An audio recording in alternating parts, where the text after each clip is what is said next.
처음 오신 분들부터 또 뱃속의 태아부터 장년부에 이르기까지 모두가 주의 날개 아래 품어지는 시간 되게 하시고 우리에게 참 기쁨이 무엇인지 하늘의 문을 활짝 여시고 부어주시옵소서.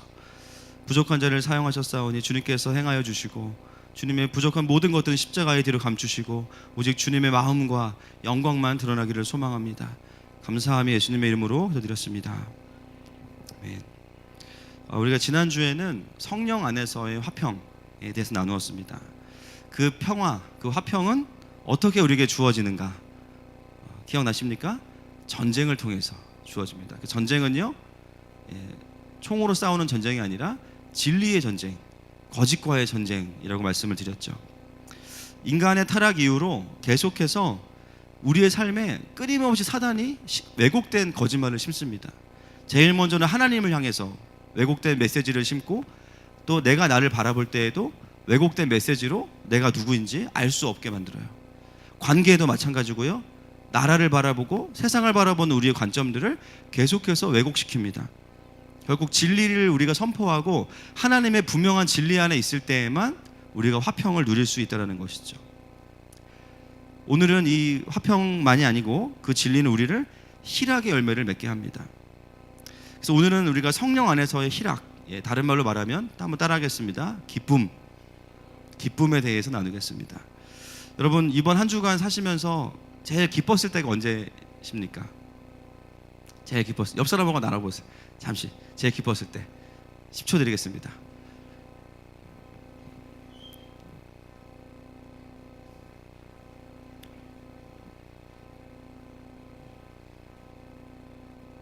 우한이 있는 분들 한 15분 계시고 다른 분들은 기쁜 일이 있으셨던 것 같아요. 저는 이번 한 주 동안 기쁜 일이 많았는데 우리 목요일 날 권사님, 집사님들이 나물밥을 해주셨어요. 교육자들을. 가지고 부러우시죠? 교회로 취업하십시오, 여러분. 너무 그걸 먹고 제가 영적인 묶임이 풀어졌습니다. 몸이 너무 좋더라고요. 그걸 먹고 회복이 됐어요. 너무 기쁘고 감사하더라고요. 사실 우리가 살아가면서 이렇게 기쁠 일들이 있을 때는 기뻐요. 그죠? 봄옷을 오랜만에 꺼냈는데 주머니에 5만 원짜리가 2개 들어있어. 할렐루야. 엄청 신나. 사실 내 돈이었는데 원래, 그죠? 엄청 신나요. 그리고 잠을 잘 자고 일어났더니 2kg가 빠졌어. 땀을 많이 흘려가지고. 할렐루야. 그죠? 기쁘죠. 삶에서 참 소소한 기쁠 일들이 참 많습니다. 그런데 우리가 오늘 고민해야 될 것은 뭐냐면 원래 하나님은 우리가 기쁘게 살도록 만드셨어요. 맞습니까? 그래서 처음 만드신 하나님 나라 에덴 동산 뜻이 뭐라고요? 기쁨. 기쁨의 동산에서 하나님의 주권과 통치 아래 너무나 행복하게 살아가는 것이 하나님의 뜻이죠. 그래서 데살로니가서 5장에서는 우리에게 그것을 명령까지 하고 있습니다. 같이 읽겠습니다. 시작. 삼가 누구가 누구에게든지 악으로 악을 갚지 말게 하고 서로 대하든지 모든 사람을 대하든지 항상 선을 따르라. 항상 기뻐하라. 쉬지 말고 기도하라. 범사에 감사하라. 이것이 그리스도 예수 안에서 너희를 향하신 하나님의 뜻이니라. 아멘. 항상 선을 따르라. 항상 기뻐하라. 쉬지 말고 기도하라. 범사에 감사하라. 이것이 그리스도 예수 안에서 너희를 향하신 하나님의 뜻이다. 할렐루야. 이 말씀이 명령으로 주어졌습니다. 그 말은요, 내가 슬픈데 억지로 기뻐하라는 것은 아니에요. 그래서 뭐냐면 충분히 우리가 우리의 삶 속에서 기뻐할 수 있다는 것이죠.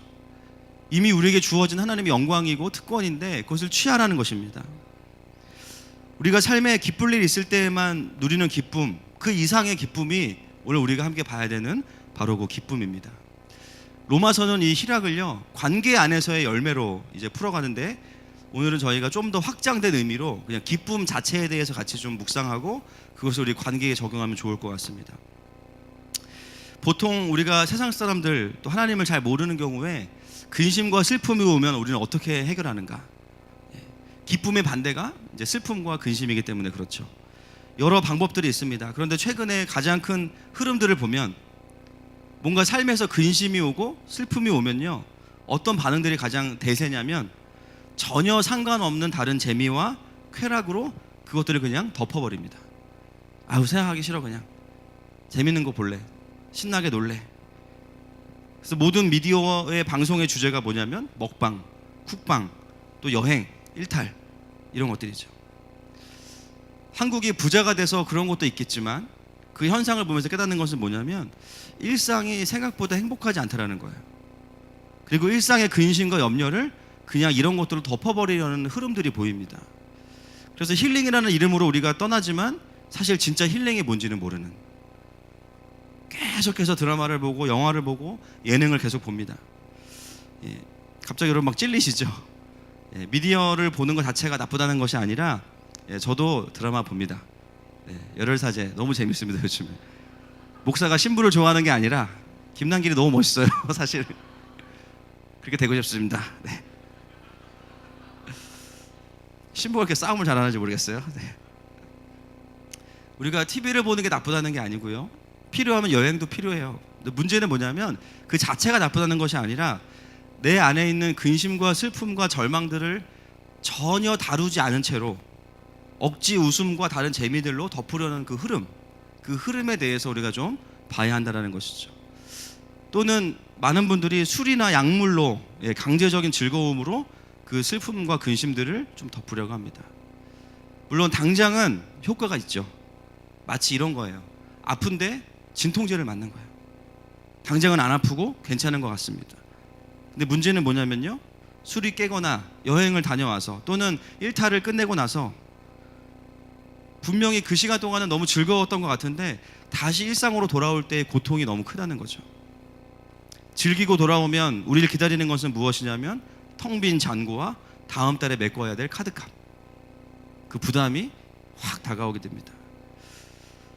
그리고 진짜 괴로울 때는 다시 현실로 돌아올 때, 전혀 해결되지 않은 내 삶으로 돌아왔을 때 너무너무 고통스러운 거예요. 그러면 또 어떻게 됩니까? 다시 또 강력한 다른 재미와 자극의 위로를 찾아갑니다. 이런 패턴이 우리를 자기 위로적 중독으로 또 허무함으로 치닫게 만드는 거죠. 놀랍게도 이 한국은요, 정말 놀거리와 즐길거리와 먹을거리가 풍부합니다. 그럼에도 불구하고 여러분 아시겠지만 OECD 국가 중에 자살률 세계 1위, 작년까지 1위예요. 올해부터 2위로 떨어졌어요. 1위가 어디냐면 리투아니아입니다. 알코올 중독이 아주 만연한 나라인데요, 10만 명당 자살자 숫자를 가지고 계산해 보니까 아주 근소한 차이로 리투아니아가 1위로 올라섰어요. 0.9명 차이 나더라고요. 제가 조사해 보니까. 그래서 우리가 1위를 빼앗긴 게 큰 의미가 없어요, 사실은. 여전히 어렵다라는 거예요. 온 국민이 알코올 중독으로 아주 괴로워하는 그 국가와 비교할 만큼 사실은 우리가 굉장히 일상이 쉽지 않다는 것을 의미하고 있습니다. 삶의 근본적인 기쁨이 없이는, 해결이 없이는 유흥이나 거짓 기쁨은 오히려 우리들 더 절망하게 만들고요, 허무하게 만듭니다. 그게 누구의 전략입니까? 사단의 전략이죠. 하나님의 형상으로 진정 하늘의 기쁨으로 이 땅을 정복하고 다스려야 되는 인간들을 그렇게 살아가지 못하도록 만드는 사단의 전략입니다. 그래서 오늘 이 말씀은 교회 안에 있는 사람들에게도 필요하지만 이 땅을 살아가는 모든 영혼들에게 필요한 말씀인 줄로 믿습니다. 기쁨이 없기 때문에 다른 기쁨을 찾다 보니까요, 수많은 범죄들이 일어나는 것이죠. 그래서 오늘은 이 희락을 회복하는, 기쁨을 회복하는 하나님의 방법에 대해서 같이 좀 나누기 원합니다. 시편 30편 11절 말씀 같이 읽겠습니다. 시작. 주께서 나의 슬픔이 변하여 내게 춤이 되게 하시며 나의 베옷을 벗기고 기쁨으로 띄우셨나이다. 아멘. 여러분, 하나님은 나의 슬픔이 변하여 내게 춤이 되게 하시는 분이십니다. 여러분, 이거 너무 중요한 거예요. 슬픔이 변하여 춤이 된다는 것은 뭐냐면요, 슬픔이 있는데 다른 기쁨을 주신다는 게 아니에요. 물론 때로는 정말 강력한 슬픔 가운데 있는 분들에게는 하나님께서 하늘의 위로를 주십니다. 할렐루야. 그런데 하나님이 주로 사용하시는 방법은 뭐냐면요, 우리의 슬픔을 변하여 기쁨이 되게 하신다는 거예요. 현실을 도피하는 것이 아니라 이것이 진정한 돌파입니다. 내 슬픔을 무시하거나 밀어내시는 게 아니에요. 슬픔 그 자체를 바꾸셔서 기쁨이 되게 하시는 거예요. 그러려면 무엇이 먼저 필요하냐면 내 안에 있는 슬픔과 근심 자체를 하나님 앞에서 정직하게 인정하고 직면하는 게 필요하겠죠. 그래서 시편에는 다윗의 수많은 탄식과 그리고 슬픔과 외로움들이 곳곳에 묻어 있습니다. 시편 142편 2절 말씀 같이 읽겠습니다. 시작. 내가 내 원통함을 그의 앞에 토로하며 내 우환을 그의 앞에 진술하는도다. 아멘. 내가 내 원통함을 그의 앞에 토로하며, 그 다음에 참 재밌죠. 우환. 이게 저희만 쓰는 말인 줄 알았더니 한글 성경도 우환이 나와요. 우환을 그의 앞에 진술하는도다. 보통 우환이라는 말은요, 집에 아픈 분이 있어서 열심히 섬기는 분이 좀 힘들어할 때 쓰는 말이 이제 우환의 정의인데, 우리가 보통 쓰는 말은 뭔가 안 좋은 일이 있으세요라고 하죠. 바로 그 단어입니다. 다윗은요, 하나님 앞에 나아가서 자신의 감정을 숨기지 않습니다. 슬픔만 토로하는 게 아니라 우환도 토로하고요, 외로움도, 두려움도, 분한 마음도 다 하나님 앞에 토로합니다. 여러분, 기쁨의 시작은요, 나의 상함과 슬픔을 외면하는 것이 아니라 인정하는 것입니다. 내 속의 상한 마음들을 주님 앞에 인정하는 거예요. 근데 많은 사람들이 어떻게 하냐면요, 그 근심과 슬픔을 빨리 잊고 싶어서 덮어버리거나 무시하거나 방치해요. 그리고 즐거움과 기쁨을 쫓아갑니다. 고통스러운 관계는 회피하고, 삶의 어려움들은 무마시키고, 곤란함은 피해버리고, 그것을 가지고 하나님 앞에 나아가지 않는다는 거죠. 여러분, 하나님은 우리에게 무엇을 원하십니까? 그 슬픔과 근심의 거리들을 다른 것으로 대체하는 것이 아니라 그 자체를 하나님의 희락으로 바꾸기 원하십니다. 우리의 슬픔의 삶의 이야기들을 하나님과 함께함으로 인해서 기쁨의 이야기들을 바꾸기 원하시는 거죠. 여러분, 그것이 진짜 근본적인 해결입니다. 여러분, 이런 삶을 경험하기 시작하면요, 일상이 기뻐요. 할렐루야. 일상에서 일탈하고 싶지 않습니다. 왜냐하면 삶이 기쁘니까.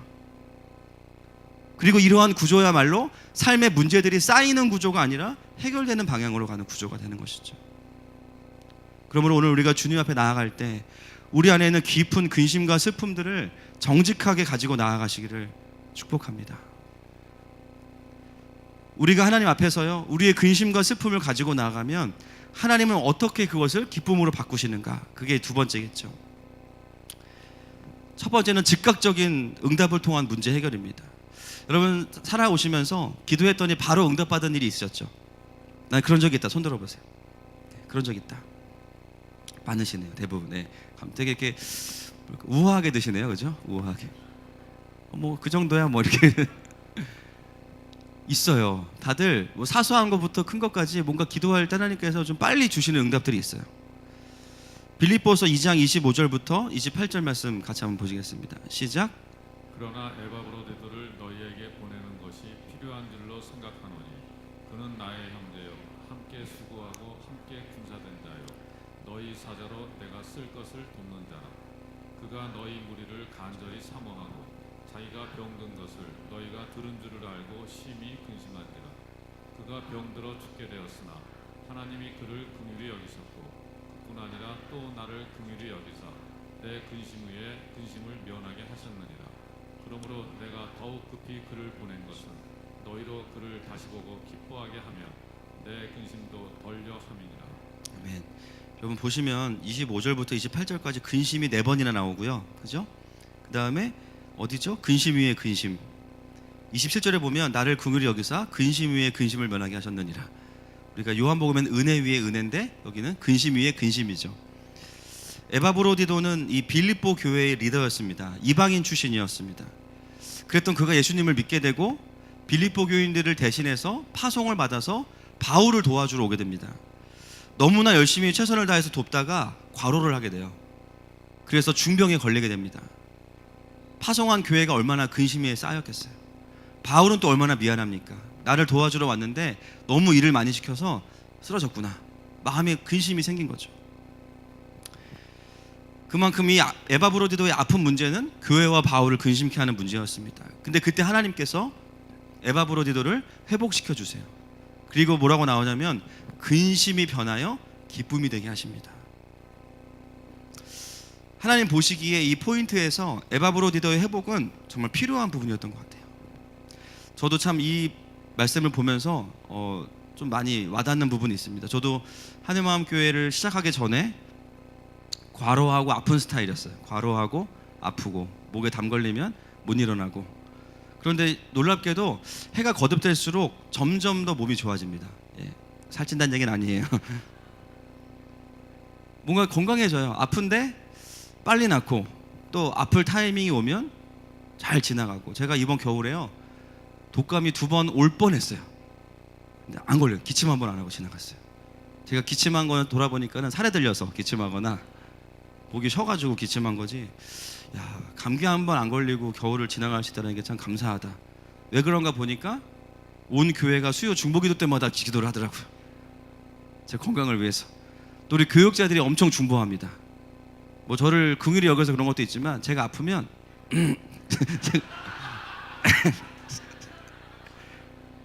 제가 생각해 보세요, 그죠? 필사적으로 기도합니다. 필사적으로 담임 목사가 아프지 않도록, 저도 교육자들이 아프지 않도록 막 서로 막 그런 사이예요 저희가. 하나님 나라에 빵꾸는 없다. 할렐루야. 그죠? 서로가 정의치에서 자기 사역을 할 때 가장 행복합니다. 그래서 서로가 이제 기도하면서 가고 있죠. 교회에 근심이 되지 않도록 하나님께서 은혜를 주시는 것 같습니다. 그래서 우리가 살아가다 보면 이렇게 비교적 빠른 시간 안에 하나님께서 문제들을 해결해 주실 때가 있어요. 그러면 그냥 자연스럽게 그냥 기뻐지죠. 할렐루야. 이런 큰 은혜들이 있기를 축복합니다. 이거 이제 문제가 안 돼요. 기도해서 바로 이제 근심이 기쁨이 되는 경우. 이제 문제는 뭐냐면, 근심과 슬픔의 상황들이 있는데 하나님의 큰 계획이 있으셔서 당장 또는 즉각적으로 해결될 수 없는 경우죠. 예를 들면 과거에 받았던 큰 상처들, 어떤 거절들로 인해서 그 사건은 한 번밖에 없었지만 계속 그 사건이 반복돼요. 꿈에도 나타나고 문득문득 생각나고 마음에 어려움이 옵니다. 분명히 일어난 건 한 번인데 내 마음속에 계속 재현되기 때문에 끊임없이 근심과 슬픔을 가져옵니다. 이때는 반드시 은혜가 필요한 경우죠. 또는 앞으로 다가올 삶에 대한 근심과 슬픔들, 또 현재를 살아가면서 내 삶 가운데 근심과 슬픔의 요소가 있는데 해결되지 않을 것 같은 거예요. 구조가 바뀌지 않으면 해결되지 않는데 도무지 이게 바뀔 것 같지 않은 상황들. 우리의 고민은 뭐냐면, 그런 삶 속에서 어떻게 하나님의 희락이 회복될 수 있냐라는 것이죠. 바울은 로마서 15장 13절에서 우리에게 이렇게 말씀을 선포하고 있습니다. 같이 읽겠습니다. 시작. 소망의 하나님이 모든 기쁨과 평강을 믿음 안에서 너희에게 충만케 하사 성령의 능력으로 소망이 넘치게 하시기를 원하노라. 아멘. 모든 기쁨과 평강을 주시는 하나님은 어떤 하나님이십니까? 본문에 보세요. 소망의 하나님, 소망의 하나님, 소망의 하나님. 여러분, 하나님은 우리에게 소망을 주십니다. 이 소망은요, 막연한 희망과 달라요. 긍정적 사고도 아닙니다. 파랑새도 아니에요. 이 소망은 뭐냐면요, 살아계시고 전능하신 하나님, 그 하나님께서 우리의 인생을 향한 그분의 나라와 계획을 가지고 계시는 것입니다. 그게 우리에게 들려지기 시작할 때 하나님의 소망이 들어오는 거죠. 이 소망은요, 멀리 보면 죽음 이후에 부활과 영원한 천국에 대한 소망부터 가까이 보면 바로 그 하나님께서 나의 삶을 선하게 인도하신다라는 그 하나님의 인도하심에 대한 소망입니다. 그 실제적 소망.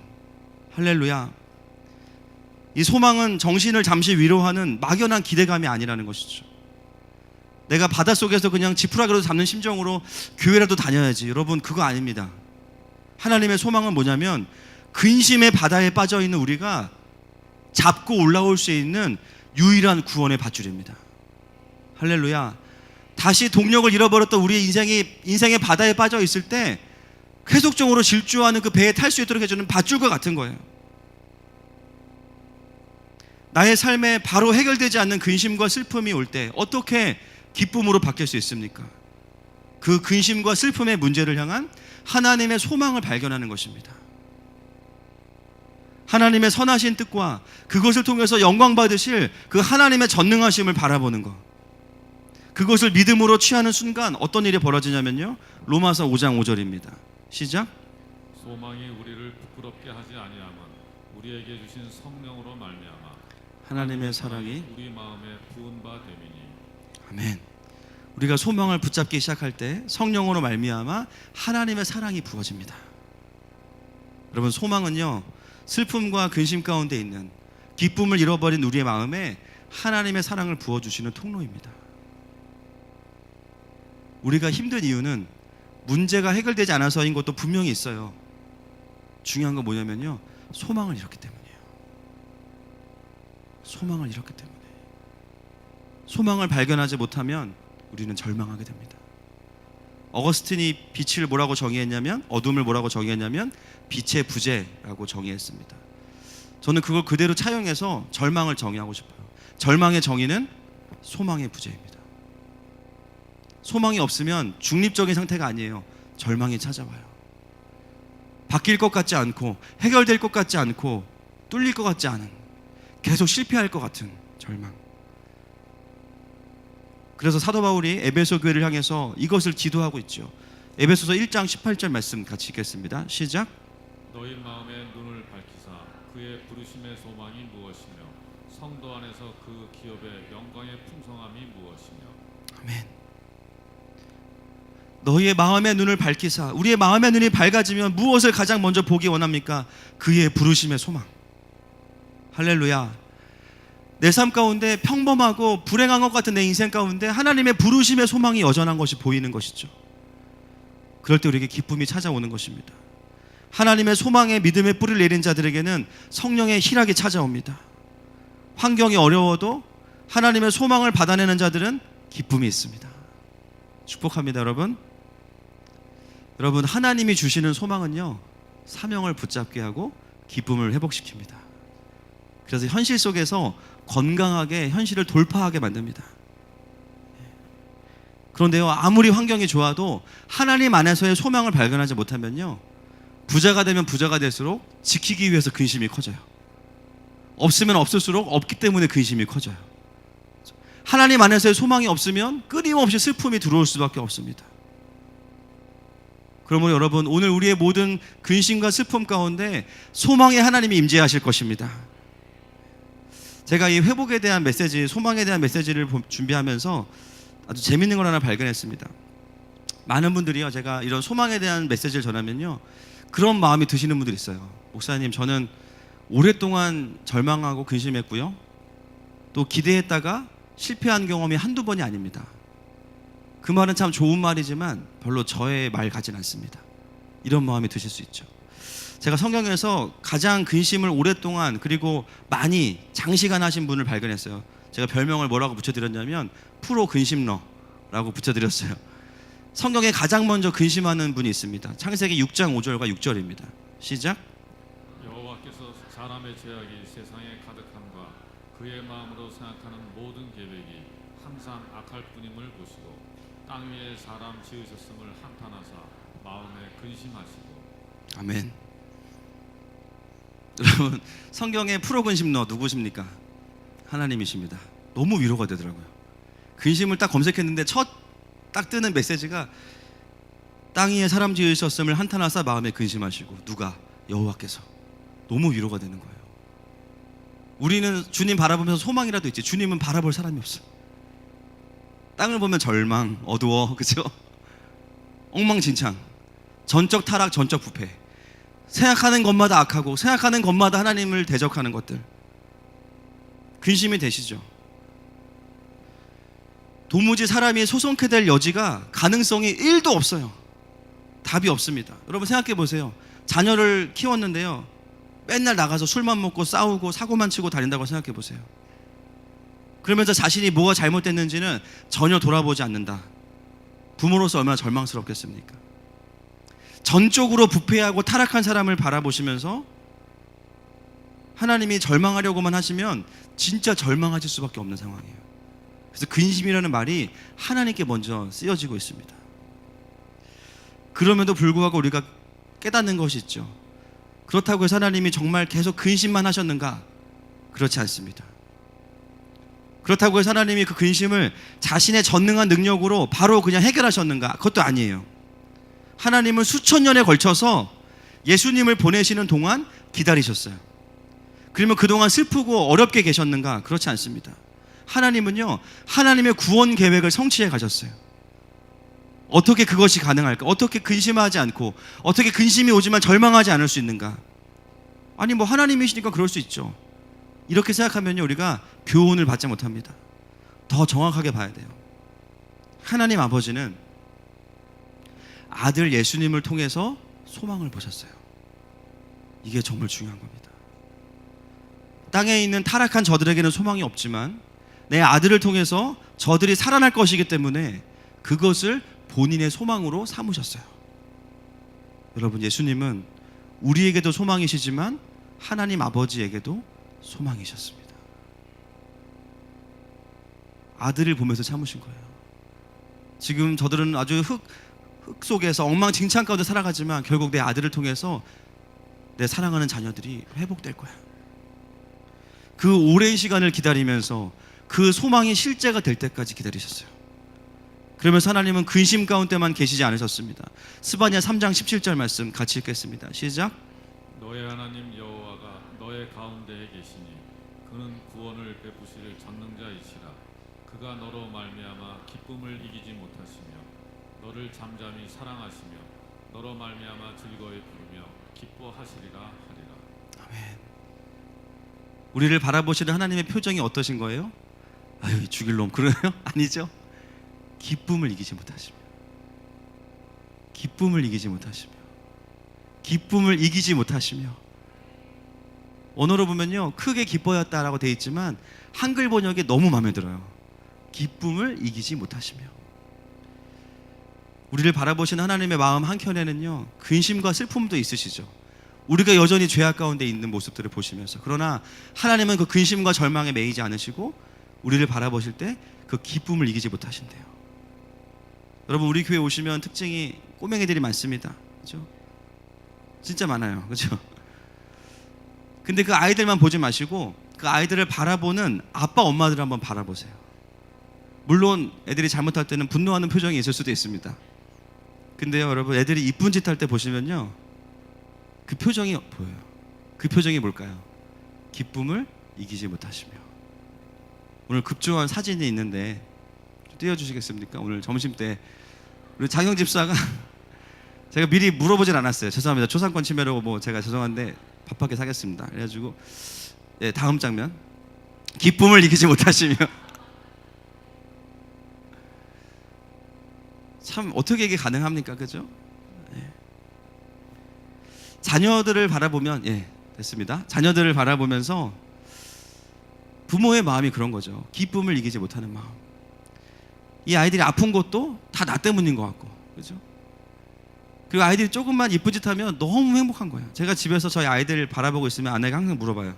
그렇게 좋아? 그렇게 좋아? 좋아. 별짓을 다 해도 이쁜 거예요. 우리의 상황은 근심할 상태이지만, 그럼 우리를 바라보시는 하나님의 표정은 근심이 아니라 소망 가운데 저와 여러분을 바라보고 계십니다. 나만 인내하고 나만 오래 참고 있는 게 아니에요. 가장 많이 인내하시고 성경 처음부터 끝까지 인내하고 계시는 분, 그러면서도 기쁨을 빼앗기지 않으시는 분은 바로 우리 아버지 하나님이십니다. 여러분, 우리의 문제는 나의 삶의 어려움이 해결되지 않아서, 물론 그런 부분도 있지만 하나님의 소망을 놓쳐버린 바로 그때부터 내 삶에 문제가 발생하는 겁니다. 특히나 살아오시면서 그런 분들 계시죠. 내가 원하는 삶을 잘 이루면서 살지 못한 분들, 내 삶에 성취가 별로 없다고 느끼는 분들, 뭔가 내가 기대하면 기대하는 것들이 늘 무너지고요, 중간에 좌절됐던 분들. 여러분, 그게 반복되면 어떻게 되는지 아시죠? 뭔가를 기대하는 것 자체가 두려워지기 시작해요. 또 안 될 거라고 생각합니다. 어떤 마음이 생기는지 아세요? 절망과 근심에 내 정서가 묶여요. 그냥 하나님을 기대하는 게 너무 어려워요. 소망으로 가는 감정의 길이 막혀 있다고 느껴집니다. 심지어 하나님의 소망까지는 아니어도 내가 바라는 삶의 성취가 많이 없는 삶은 나로 하여금 하나님의 소망을 잘 바라보기 힘들게 만듭니다. 또 반대로요, 삶에는 큰 문제가 없지만 이전에 주님을 정말 생명대에 사랑하다가 영적으로 실패했다고 느끼는 분들도 계세요. 무너졌다고 느끼는 분들, 오히려 그래서 내가 잘 살고 있는 게 주님께 죄송하다고 느끼는 분들. 나는 영적으로 실패했어, 나는 주님 영광을 가렸어. 영적인 실패감에 묶여있는 분들도 있습니다. 그 마음들이 우리가 하나님을 소망하는 것을 묶고 있는 것이죠. 여러분, 나의 실패감과 상관없이 우리의 인생을 향한 하나님의 소망은 영원하십니다. 신실하십니다. 절대로 포기하지 않으십니다. 그래서 우리가 풀어질 수 있는 거죠. 이 묶임은 나의 기대가 아니에요. 내 작은 성취가 풀어주는 것이 아니에요. 하나님의 소망이 내 안에 들어오기 시작할 때, 나는 실패했다고 느꼈지만 여전히 내 인생이 하나님의 큰 경륜 안에 있구나. 그리고 나의 실패의 시간들이 그렇게 끝나는 것이 아니라 다시 하나님 나에게 소망과 새로운 사명의 시간을 주시는구나. 그것들을 깨닫기 시작할 때 모든 절망의 묶임들이 풀어집니다. 오늘 그 절망의 묶임들이 풀어지는 역사가 일어날 것입니다. 할렐루야. 요한복음 16장 5절과 6절 말씀 같이 읽겠습니다. 시작. 지금 내가 나를 보내신 이에게로 가는데 너희 중에서 나더러 어디로 가는지 묻는 자가 많고 도리어 내가 이 말을 함으로 너희 마음에 근심이 가득하였도다. 아멘. 여러분, 제자들이 모든 것을 버리고 주님을 쫓았죠. 올인했습니다. 근데 갑자기 예수님 뭐라 그러세요? 어디 가신대요. 이거보다 큰 절망이 있을까요? 제자들에게 모든 것을 버리고 주님을 쫓았는데 배수의 진을 치고 목숨 걸고, 정말 그죠? 극한 직업, 그죠? 지금까지 이런 치킨은 없었다. 모든 것을 다 걸고 쫓았는데 어디 가신다는 거예요. 제자들이 느꼈을 절망 생각해 보셨습니까? 사람을 불러놓고 지금 책임을 안 지고 가신다니. 그때 예수님께서 어떻게 제자들에게 반응하십니까? 절망하는 제자들을 혼내시지 않고 여러 장에 걸쳐서 예수님이 왜 가셔야 되는지, 그리고 예수님이 가시면 성령님이 오시고 그 이후에 어떤 일들이 일어날 것인지를 자세하게 말씀하십니다. 그것이 뭐예요? 하나님의 소망이 내 안에 들어오는 거예요. 요한복음 15장 11절 같이 읽겠습니다. 시작. 내가 이것을 너희에게 이름은 내 기쁨이 너희 안에 있어 너희 기쁨을 충만하게 하려 함이니라. 아멘. 하나님의 소망이 들어오면 기쁨이 충만해집니다. 그래서 기쁨은 반드시 소망과 함께 가야 됩니다. 우리의 삶에 때로는 제자들에게 있어서 예수님이 떠나가시는 것처럼 느껴지는 절망이 있을 수 있죠. 그러나 우리에게 필요한 것은 다시 예수님이 오시는 것이라기보다는 그것을 향한 하나님의 계획과 소망이 우리 가운데 들어오는 것입니다. 이번에 러시아 선교를 이제 준비가 들어가야 되는데요. 제가 단기 선교 모임에 갔다가 한 10분 참여했는데 그 10분 동안 하나님 저에게 보여주신 게 있어요. 왜 보여주시는지 모르겠어요. 보여주셨어요. 그 두 소수 민족의 마을이 있는데 그 한 마을에 교회가 이번에 세워졌는데요.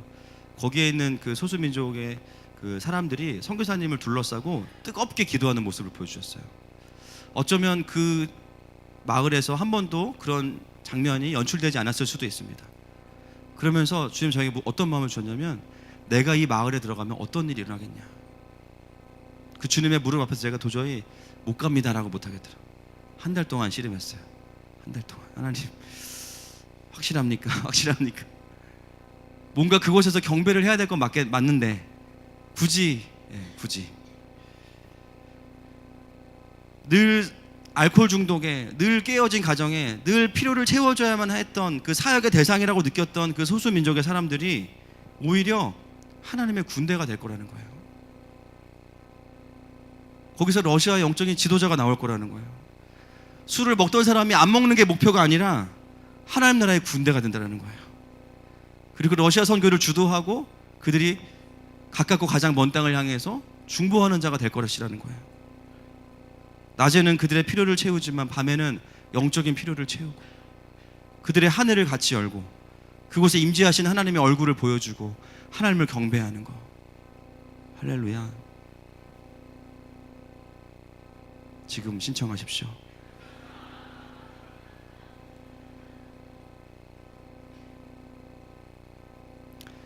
여러분, 아무리 문명의 혜택을 못 받고 아무리 외져 있는 사람들에게도 하나님의 소망이 들어가면요, 하나님의 사람이 됩니다. 대한민국도 그랬고요. 우리가 해야 되는 훈련은 그러므로 무엇입니까?